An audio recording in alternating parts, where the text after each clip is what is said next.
mirip dengan bentuk lada, yakni berbentuk biji-biji kecil berdiameter 1-2 mm. Berbagai jenis masakan Indonesia kerap menggunakan ketumbar. Dengan tambahan bumbu tersebut, aroma masakan akan terasa lebih nyata. Nah, selain untuk masakan, kira-kira apakah masyarakat tahu bahwa ketumbar memiliki banyak manfaat untuk kesehatan? Kata ibu-ibu yang beli, bapak-bapak yang beli, semua segala macam penyakit, diantaranya kolesterol, asam urat, darah tinggi. 2 sendok makan sama segelas air panas, direndam. Kalau udah rada anget baru diminum. Iya, terjangkau. Seperempat bisa dipakai buat sebulan. Ya, semuanya masakan itu. Oh, sakit perut itu. Sakit perut? Iya. Hampir 3 bulan. Mendingan nggak, vertigonya juga perlahan agak hilang, nggak begitu ini. Dulu kan sering kambuh, sekarang nggak sama sekali. 3 sendok jadi 1 gelas, minum 3 kali sehari minum. Jadi diseduh aja kayak teh. Netralisir penyakit kayak asam urat, darah tinggi, kolesterol, diabetes itu bisa. Paling kayak gitu, cuma bukan ngobatin, cuma netralisir doang sih. Nah dok, ini kalau misalnya setahu aku ya, ini biji-biji ketumbar ini biasanya dimasak dan diolah jadi misalnya ayam goreng gitu. Itu jadi bumbu-bumbu ya dok ya, menambah rasa. Tapi aku baru tahu nih ternyata katanya bisa jadi obat dan katanya digunakannya seperti kayak minum teh gitu, dimasukin ke air panas. Itu nggak kebayang gimana rasanya tuh ya dok ya. Iya rasanya ya. Biasanya dicampur sama madu makanya gitu. Oh iya. Atau dikasih jahe-jahean. Nah, ini ada mitos atau fakta juga nih dok yang beredar di masyarakat mengenai ketumbar. Katanya ketumbar ini dapat mengobati penyakit kulit. Mitos atau fakta nih dok? Mitos. Iya, karena kalau yang ini udah ada terbukti penelitiannya pada manusia.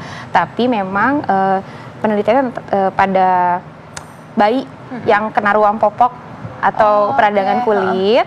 Nah, itu dibandingkan dengan obat standar yang ada, tapi ternyata hasilnya memang lebih efektif yang obat standar gitu. Oke, kalau misalnya bayi yang kena ruam popok kan biasanya dikasih bedak tuh dok. Iya. Itu maksudnya ketumbarnya di gimana dok? Itu dibedakin atau gimana dok? Biasanya udah di dalam bentuk essential oil gitu. Oke, baru tahu dok. Iya. Ini kalau misalnya buat yang perempuan nih, misalnya ini ada mitos atau fakta juga yang beredar bahwa katanya rambut jadi subur dengan konsumsi ketumbar. Mitos atau fakta dok? Mitos. Iya. Kenapa?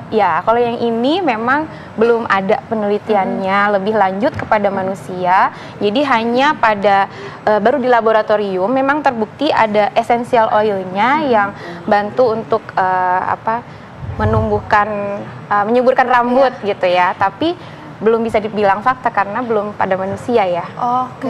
Itu tadi pada apa dok? Masih di laboratorium aja. Ini lagi-lagi dijadikan minyak ya dok ya? Iya. Oke, baru tahu nih dok. Ini sesuai dengan yang di tayangan tadi, itu katanya demam dan flu dapat sembuh dengan mengkonsumsi ketumbar. Mitos atau fakta nih dok? Mitos juga. Karena kita harus melihat dong ya, demam dan flu itu penyebabnya karena apa. Jadi sebaiknya sebelum kita langsung, daripada lebih lebih berlanjut gitu ya penyakitnya, lebih baik kita konsultasi dengan dokter dulu untuk penyebabnya gitu. Nah, terus untuk kan terbukti nih dari laboratorium kandungan senyawa kimianya itu memang ada seperti bijinya mengandung vitamin C, kemudian ada mineral, ada beberapa vitamin juga gitu ya. Jadi memang dia bisa bantu daya tahan tubuh sih gitu. Tapi kan tidak digunakan sebagai obat untuk itu. Artinya dok, misalnya ada terkena flu gitu ya masyarakat, terus udah mengkonsumsi obat anti flu-nya dan sudah konsumsi antibiotik, itu boleh ditambah gak dok misalnya sebagai terapi suportif, jadi konsumsi juga ketumbar ini di air hangat, itu masih boleh atau tidak dok? Ya, kalau itu kan kita bisa bicara namanya drug interaction misalnya senyawa kimianya dari ketumbar ini yang diambil dengan senyawa kimia yang dari obat standar. Cuma saya penelitiannya ini belum ada karena untuk yang ke manusia aja belum ada, apalagi yang melihat efek samping lebih lanjut gitu. Jadi efikasi keamanannya juga belum terbukti secara klinis ya. Oke, jadi lagi-lagi kalau misalnya masyarakat mengalami batuk, flu ataupun infeksi lainnya itu harus diperiksa dan Iya. diberikan terapi yang sesuai. Jadi jangan hanya konsumsi ketumbar aja Iya, Dok, ya. betul. Oke, ini masih ada beberapa makanan dengan menggunakan ketumbar sebagai bahan pencampurnya. Apa aja? Coba kita lihat tayangannya.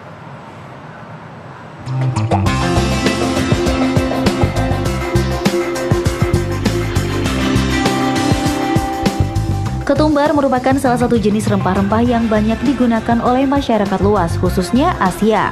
Aromanya yang sangat enak dan bisa menimbulkan selera menjadikan ketumbar salah satu resep utama dalam beberapa resep masakan.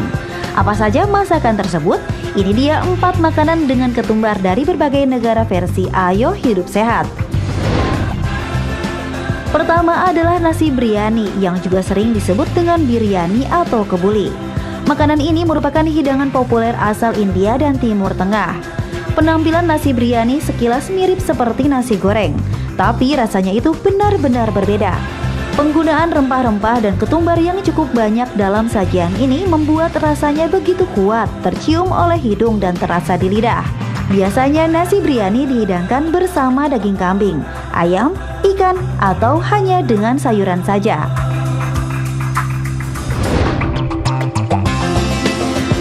Selanjutnya adalah nasi ayam Pakistan. Dari namanya saja kita tahu ini adalah masakan asal negara Pakistan. Masakan nasi ayam ini menyajikan perpaduan daging ayam dengan rasa yogurt. Dan tidak lupa makanan ini juga mengandung ketumbar untuk melengkapi aroma dan rasanya. Masakan ini tentunya tidak kalah lezat dengan masakan lainnya. Dengan cara memasaknya yang cukup mudah, membuat nasi ayam Pakistan ini sudah tersebar di berbagai daerah di Indonesia. Bahkan sudah dikreasikan sedemikian rupa hingga menjadi masakan yang cukup unik.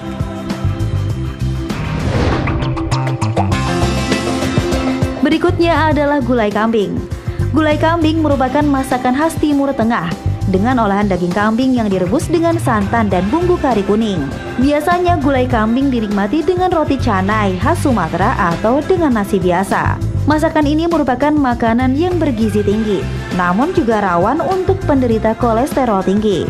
Gulai kambing memiliki cita rasa khas rempah-rempah karena masakan ini menggunakan banyak bahan rempah-rempah seperti cengkeh, serai, kunyit, dan juga ketumbar.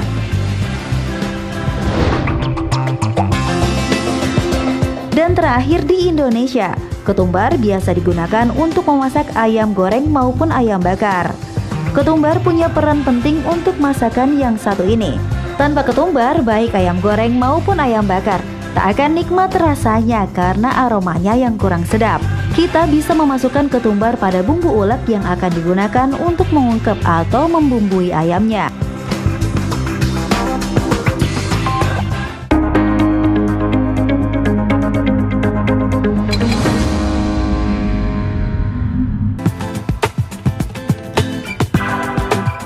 Siapa yang tidak mengenal bumbu rempah yang beraroma khas ini? Ketumbar adalah sebuah bumbu yang buahnya berbentuk kecil lalu dikeringkan. Bumbu ini berasal dari Eropa Selatan. Ketumbar sering dijadikan tambahan untuk masakan agar masakan itu beraroma lebih nyata. Tahukah Anda pemirsa, ada negara yang memiliki ketumbar terbanyak di dunia? Ini dia rangkumannya untuk Anda. Yang pertama adalah India. Negara yang identik dengan film Bollywood ini merupakan produsen ketumbar terbesar di dunia dan bisa menghasilkan sekitar 632.000 ton ketumbar per tahunnya. Masyarakat di negara ini menjadikan ketumbar sebagai bumbu yang wajib ada dalam setiap masakan untuk menghasilkan aroma kuat pada makanan. Selain India, Rusia juga menjadi produsen ketumbar terbesar kedua di dunia sekaligus pengekspor ketumbar terbesar di dunia. Negara beruang merah ini bisa menghasilkan ketumbar hampir 91.415 ton per tahunnya. Pada tahun 2016 lalu, Rusia mengekspor hingga 45.000 ton ketumbar ke berbagai negara termasuk Indonesia. Selain India, ketumbar biasa juga dijadikan salah satu bumbu untuk masakan di negara Asia maupun negara Latin. Aromanya yang kuat membuat bumbu ini selalu menjadi primadona. Ketumbar sudah ada sejak 5.000 tahun sebelum Masehi. Hal ini dapat disimpulkan karena ada beberapa temuan dalam tulisan-tulisan Sanskrit dan juga benih yang ditanam di makam Mesir. Memakan ketumbar juga dipercaya dapat meningkatkan potensi seksualitas seorang pria. Di Indonesia, ketumbar bukan hanya dijadikan bumbu rempah saja, melainkan bisa dijadikan untuk bahan baku bermacam-macam obat. Industri penyamak kulit pelafor bahkan menjadi bahan baku minyak wangi. Salah satu produk dari bahan ketumbar yang diperkirakan berpotensi dan bernilai komersial tinggi adalah minyak atsiri. Itulah beberapa negara penghasil ketumbar. Berikut sejarah dari Indonesia maupun dunia versi Ayo Hidup Sehat. Kalau baunya begini jadi minyak wangi itu kayaknya kurang enak nih Dok. Tapi katanya tadi ternyata ini ya. Baunya ini ternyata dari tadi apa? Aku tadi nyari-nyari loh ketumbarnya di mana tadi yang buat ini, ternyata ada di sini udah. iya, baunya menyengat banget nih. Nah, ini emang dan nggak sangka ternyata ya. Tadi aku tahu dengar ternyata Rusia juga punya ketumbar. Aku pikir ini cuma khas Indonesia aja, makanya dulu penjajah sampai jauh-jauh datang ke sini untuk ketumbar. Atau mereka juga punya kali. Mungkin rempah-rempah yang lain banyak ya kali ya, tulis ya. Nah, nih salah satu mengenai ketumbar ini ya. Ketumbar ini kan ternyata dikenal baunya menyengat nih. Nah, khas nih. Apa sebenarnya Dok yang membuat baunya nih sampai membuat kita tergugah untuk makan gitu loh? Ya, jadi bijinya memang dia mengandung essential oil. Jadi kalau misalnya ditumbuk, hancurkan ini, akan aromanya makin timbul. Essential oilnya banyak sekali di situ. Dan itu menggugah rasa makan juga. Dan dia ada minyak atsirinya, jadi bikin hangat ya untuk badan. Dan ini makanya makanan itu jadi terasa banget rasa makanannya gitu. Contohnya misalnya makan ayam, tuh kayaknya daging ayamnya lebih gimana gitu berasanya. Lebih rasa ketumbar ya gitu ya. Nih selanjutnya masih ada mitos atau fakta nih Dok. Katanya hati-hati kalau misalnya kebanyakan konsumsi ketumbar karena dapat menyebabkan sakit perut. Mitos atau fakta Dok? Mitos. Ya. Jadi kalau makan banyak-banyak nggak apa-apa Dok? Ya sebenarnya bakar seberapa banyak dulu ya. Kan nggak yang kita segini juga kita makan ya mungkin akan ada timbul efek juga ya misalnya seperti sakit perut. Tapi kalau yang dengan sewajarnya itu masih baik ya digunakan gitu. Ini sewajarnya kalau misalnya jadi bumbu mungkin nggak terlalu banyak ya Dok. Tapi kalau misalnya yang sewajarnya seperti yang tadi juga ada yang bilang bahwa ini dimasukkan ke air hangat lalu dikonsumsi sekitar 3 sendok. Nah itu masih nggak apa-apa Dok?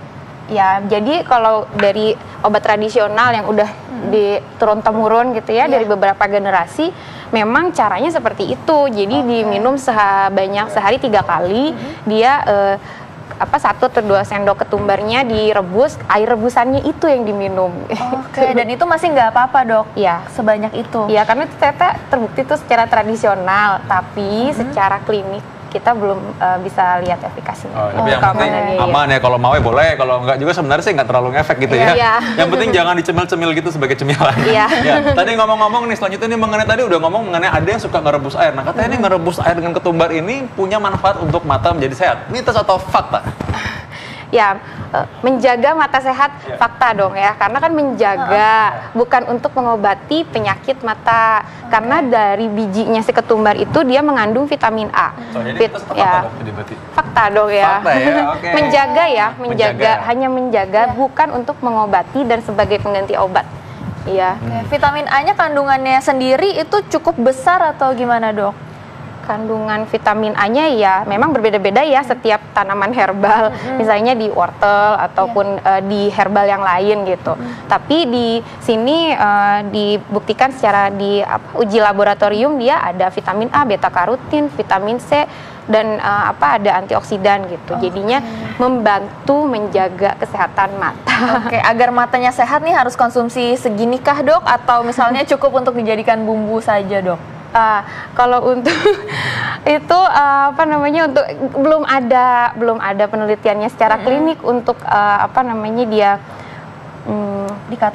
dikatakan berapa banyaknya. Itu kan hanya untuk konsumsi kita sehari-hari ya, berarti dia bisa sebagai penyeimbang gizi lah ya. Nah, jadi dia ada gunanya lah gitu ya. Ada gunanya. Jadi, bukan sekedar penyedap rasa dan membuat rasa menjadi gurih, tapi emang ada sedikit ya fungsinya untuk menjaga.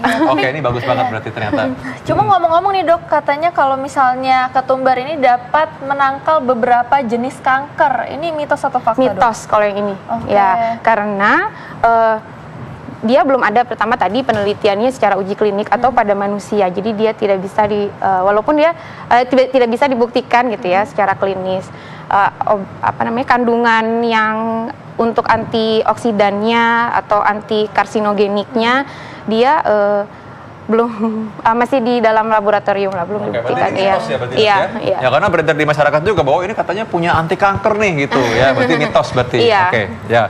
Ini kalau misalnya, ini kan baunya menyengat banget nih dok, Iya. kalau misalnya yang punya bau mulut terus dikunyah-kunyah, katanya itu baik nih dok, bisa menghilangkan bau mulut. Itu gimana dok? Iya, untuk bau mulut memang tradisional juga yang obat yang udah diturun-temurun bahwa si ketumbar ini dia menghilangkan bau mulutnya, tapi jangan banyak-banyak kali ya, jadi baunya bau kari. Aku pernah dengar juga dokter Sila tuh, benar dokter Sila tadi apa yang dokter Sila bilang itu kan memang mitos di masyarakat. Ada juga yang pernah bilang bahwa memang ini katanya untuk menyembuhkan sakit gigi dengan mengatasinya dengan mengkonsumsi ketumbar katanya. Iya. Mitos atau fakta?